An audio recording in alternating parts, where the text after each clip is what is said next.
across this raised garden bed at a liquidation store. It was super cheap. We got saved a lot of money on it. So I'm going to build a raised garden bed for some of my wife's plants this year.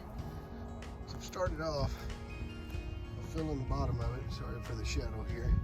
Filling the bottom of it with a lot of logs and tree branches and the sort that fell off of the Bradford pears that froze last winter and died in my neighbor's yard and fell over into my yard. And now I'm going to put some of this lighter stuff on top of it.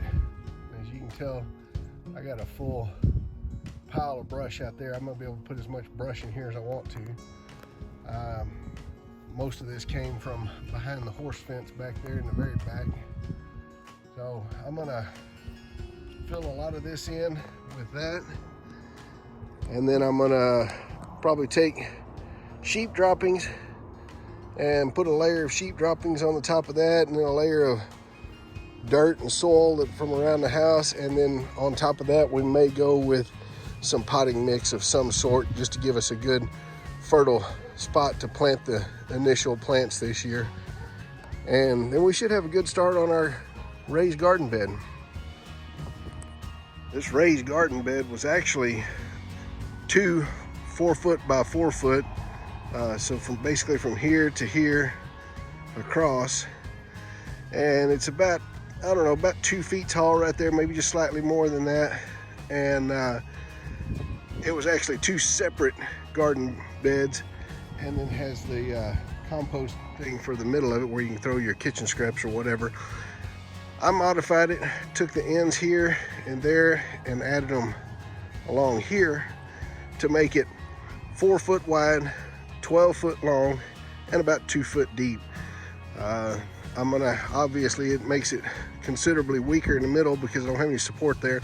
So I'm probably gonna get a couple of T-posts to put in these, where these 4 posts are here, to hold it from trying to bow outward as I fill it full of stuff. I'm not gonna be able to finish filling it today until I get some T-posts.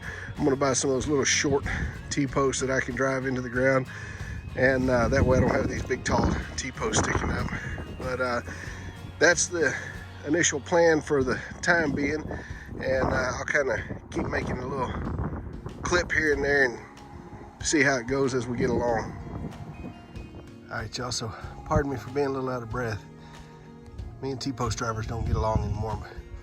So anyway, blame it on me spending 9 years in the Army National Guard and being used to things changing at a moment's notice without explanation or reason, or just blame it on my wife having better ideas than me.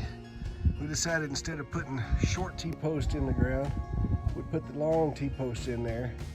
And then if we need to cover the flower or the garden bed, or if we need to tie some twine across the top of there and use it for growing taller plants that we can stake up or whatever, or whatever the case may be, decided that the long T-post would work better. Now, granted, of course, there's always that one, like that one right there, that ends up hitting a BFR, a big freaking rock, and it won't go in the daggum ground. So it's a little taller than the others, but that's where I need the T-post to be. So I'm just kind of out of luck on that. I'm not gonna be able to fix it. So hopefully it's in the ground deep enough where it will do the job that I'm planning on it doing. But if it's not, I'm not sure what I'm gonna do about it, because like I said, it's a big solid freaking rock that it's up against, and it will not go any deeper than that right there.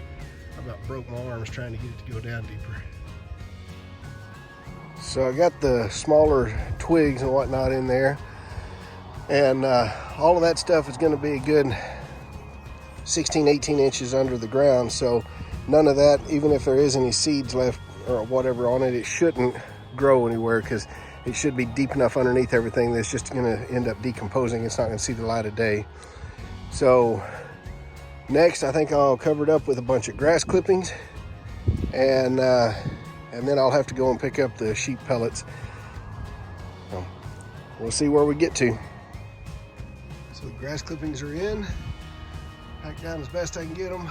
Now I'm gonna put a layer of dirt on top of that, just some stuff that I've cleaned up from around the garden, around the house, and that sort of thing.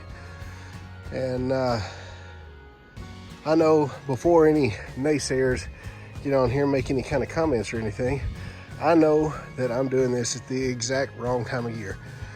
Best time of year to do this would be in the fall, so that it's got all winter to kind of break down and be ready for spring.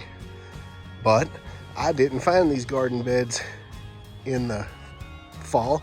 I found them in the spring, so I'm building them in the spring. So we're just gonna have to make it work.